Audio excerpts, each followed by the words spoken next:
Hi, Craig Howard here. There I go again. Happy to be with you again this morning.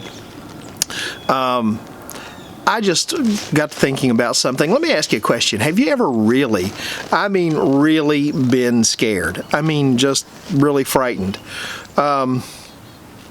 Several years ago, I was driving through Winchester, and I was in the old downtown area, and the person in front of me, for reasons that I still don't know, just stopped his car in the middle of the road, and I'm waiting for him to go and waiting for him to go and waiting for him to go, and I thought, maybe the guy's just fallen asleep or something. So I blew my horn, and the guy jumped out of his car with a gun and pointed it at me and said, "Blow that horn again." I put my hands up right away and said, okay, I'm done. The guy got back in his car, put it in gear, and drove away. And I just sat there with my hands up, thinking, in that moment, in that instant, my life could have ended. It could have been gone. And I think about how frightening that situation was, and I think about what many of our veterans have faced, what many of our soldiers have faced.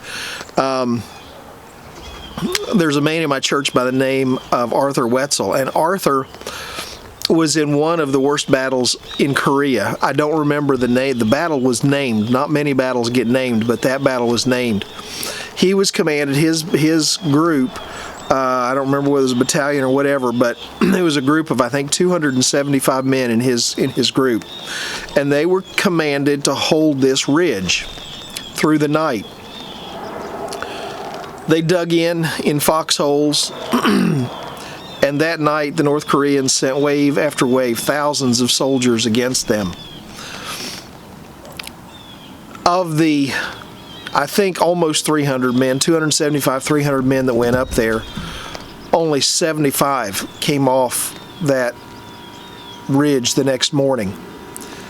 The rest were all killed. It was a terrible night. It had to be one of the most frightening experiences of Arthur's life. He was wounded that night. A bayonet was run through his foot. But he survived and is still active and alive today. But I think about how frightened sometimes we get in life. I think about how frightening. I can't imagine the fear that must consume a person in combat. I can't imagine having bombs blowing up around me and bullets shooting all around me and perhaps the enemy closing in on me. I can't imagine how frightening that must be. But I remembered a passage that we find over in Matthew chapter 14 when Peter was afraid.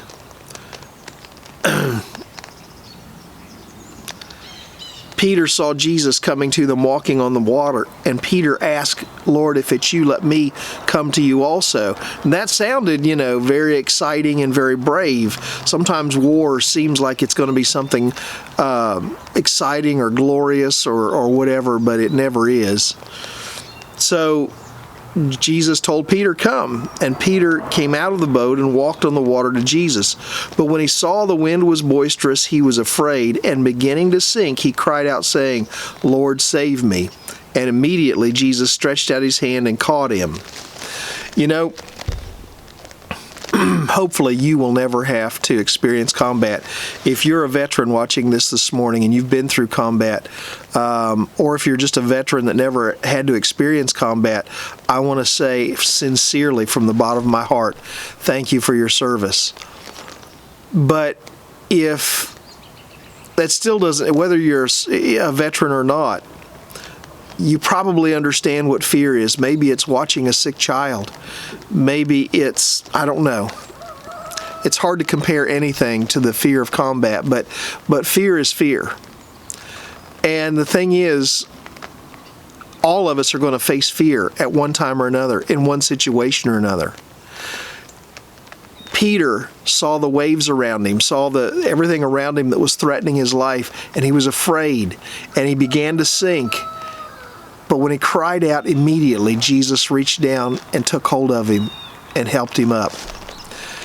Maybe you're facing something that's fearful today, that's frightening you today. Be Peter. Cry out to him. Say, Lord, I'm afraid. I need your help. There's been many a soldier that learned to pray in a foxhole. Nothing you can do better in your moment of fear than reach out to Jesus and allow him to reach down and take you by the hand and pull you up and set you to that place of safety. I hope you have a good day today. If you see a veteran today, thank them for their service. I will talk to you tomorrow. In the meantime, I pray that God blesses your day with many blessings. God bless. Bye.